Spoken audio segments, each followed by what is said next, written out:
is here to answer any questions that you have on Israel and any other foreign-related items. Admiral? Afternoon, everybody. Just to briefly recap events of the past few days, I thought it'd be good to kind of catch up here after the weekend.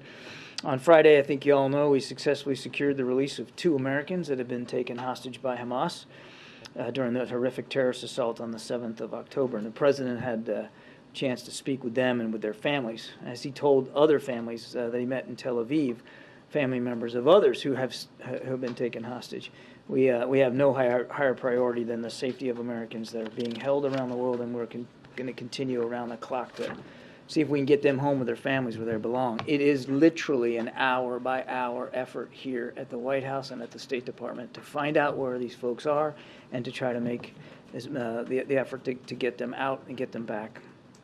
As Karine just spoke about, of course, first convoys over the weekend of humanitarian assistance across that border, and was able to reach Palestinians in need. And as she also said, we're going to continue those efforts going forward. It's important that the aid be sustainable, and that's what we're focused on.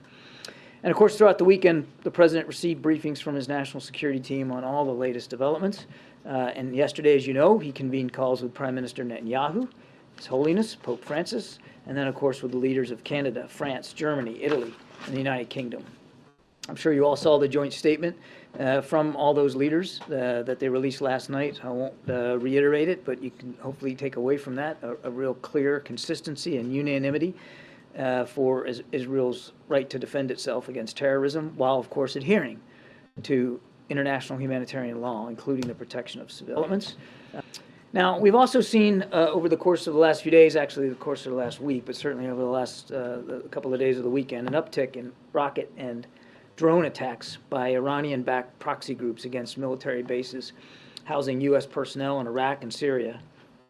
And we're deeply concerned about the potential for any significant escalation of these attacks in the days ahead. At the direction of President Biden, the Secretary of Defense has ordered the military to take steps to prepare for this, to ensure that we're postured appropriately, both in terms of being able to defend our forces and respond decisively as needed. Secretary of Defense has directed 2 carrier strike groups to the region, and we are now sending more air defenses to U.S. air bases in the region. Now, we know these groups are supported by the IRGC and the regime.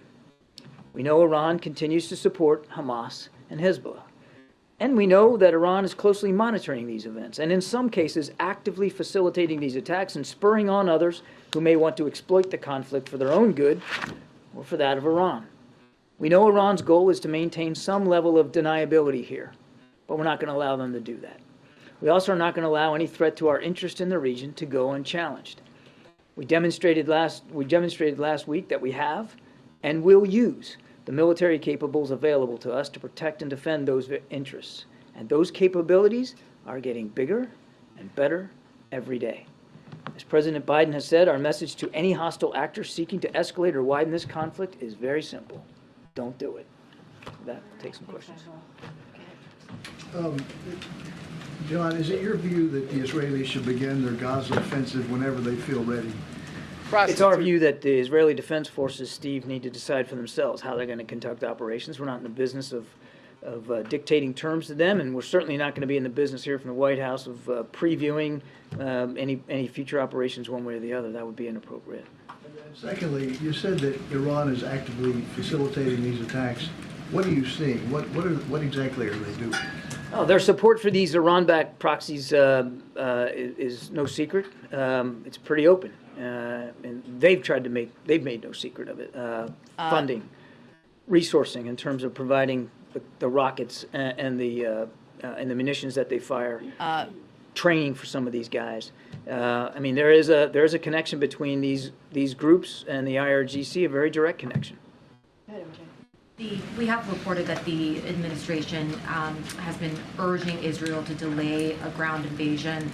Can you tell us whether other countries are making the same request? Is there a coordinated effort on that front? MJ, I won't speak for other nations and what communications they might be having with Israel.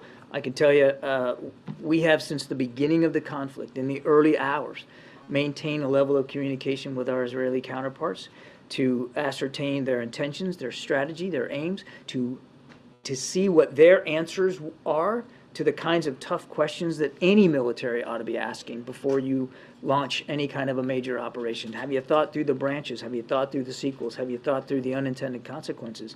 And so we are in active conversation with them about that. And John, we've seen a number of leaders travel to Israel or commit to traveling to Israel, of course, the president himself.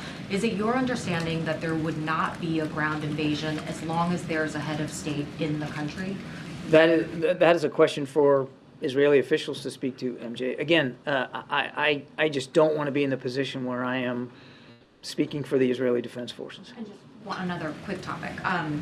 Why is it that people currently are not able to leave Gaza right now? Do you have sort of an explanation as to why that humanitarian corridor for people to exit Gaza, why that isn't open? Is the obstacle Hamas? Is it the Egyptians? I think there's a lot of factors going into why there's no exit out. We're glad that stuff's going in, as Karine briefed y'all, but we still want to see safe passage out, and particularly for the several hundred American citizens that we know are in Gaza and want to leave. And Ambassador Satterfield is on the ground working this very, very hard. But there's a number of factors, and I think security, certainly Egyptian officials have spoken to this. I mean, there's they've got legitimate security concerns, and again, we just need to work through that. Admiral, can you tell us the latest on the status of hostages and the work to try to release additional hostages? Do you see a category of those being held who might be sort of the next available to be released if that were to take place? Can you give us a sense of what that picture looks like? I wish I could, Kelly. I really do. And these are all great questions, but unfortunately where we are right now in the process makes it impossible for us to publicly detail the efforts that are going on. We are grateful for all the help we got, and we got help getting those two Americans out, the mother and daughter, and we're glad that they're okay and they're going to be reunited with the families and come back home. But there's a bunch of others that aren't. Now, a small group we still think are Americans, and then there are dozens and dozens from other countries, and obviously Israel as well. And there's just a lot of effort going on, a lot of conversations and discussions with partners in the region, and I think it's just best if we don't detail that. Do we have more specificity on the number of Americans? It's floated from a handful to as many as 10. Anything more on that? I want to be careful here because the numbers, as you rightly said, have fluctuated since the last time I talked to you. Certainly now we're glad to know that the number is down by 2, obviously. But we still have about 10 unaccounted for Americans, and it's not exactly clear to us where those 10 people are. So I would still categorize it as about a handful. And I know that's not the specificity you want, but that's really as detailed as I think I should get today. One last issue. There's a dual national from Maryland, young man who went to serve in the IDF, who was killed in action. Can you speak to that situation, if the president has reached the family or has any intention to do that? Any particulars there? Well, we certainly offer our deepest condolences to the family. That's news no mom and dad ever want to get. I don't have any communication to speak to one way or the other, but again, our thoughts and prayers go to the family, sure. John, on a post-Hamas Gaza, if that were to happen, is there anything that you can share on what conversations the U.S. is having on what that post-Hamas Gaza would look like and who would run things? Really, that's going to be a conversation that Israeli officials, need to start having amongst themselves. And I think, again, without speaking for them, I don't think I'm going too far to say that the focus right now is on going after Hamas, where they are in Gaza, getting humanitarian assistance in, getting people out. That's where our focus is, and I know the focus of our Israeli counterparts is certainly on prosecuting these operations against Hamas. I think the issue of governance in Gaza certainly is not unimportant, but I wouldn't speak for the Israelis in terms of how deeply they're diving down into what that needs to look like. The U.S. is helping with that conversation, please? We have talked to the Israelis again about their aims and strategy, and that includes some of the long-term issues that are out ahead of them.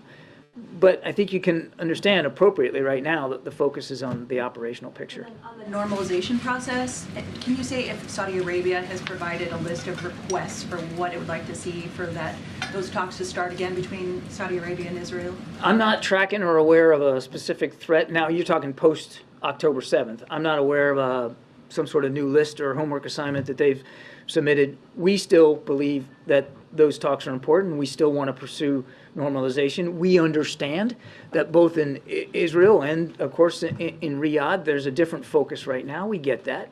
But we still believe there's great value in pursuing normalization, and we have every intention of keeping that going. Thank you, Admiral. What kinds of humanitarian aid would the U.S. like to see reaching the Palestinians before Israel launches a ground invasion? Can I bifurcate that question? Because I'm not going to sit here and assume that there's going to be some sort of a ground invasion, and I'm certainly not going to speak to hypothetical timing if there's going to be. Let's just talk about humanitarian assistance writ large. And you heard Karine. How are we assisting America? That's what I want to talk about. To Gaza, not enough. I mean, there's been, I think, 3 convoys, some little less than 60 trucks. That's a good start, but it is just a start. We want to see it keep going. And I think over coming days, you're going to continue to see convoys of trucks getting in. But it's also, fuel is also an issue. We know you need fuel to run power generators in hospitals. You need fuel to run the pumps in the desalination facilities so that people can drink fresh, healthy water. So fuel is another thing that we're working on. Whether or not there is a ground invasion, do you view humanitarian aid getting there first as important?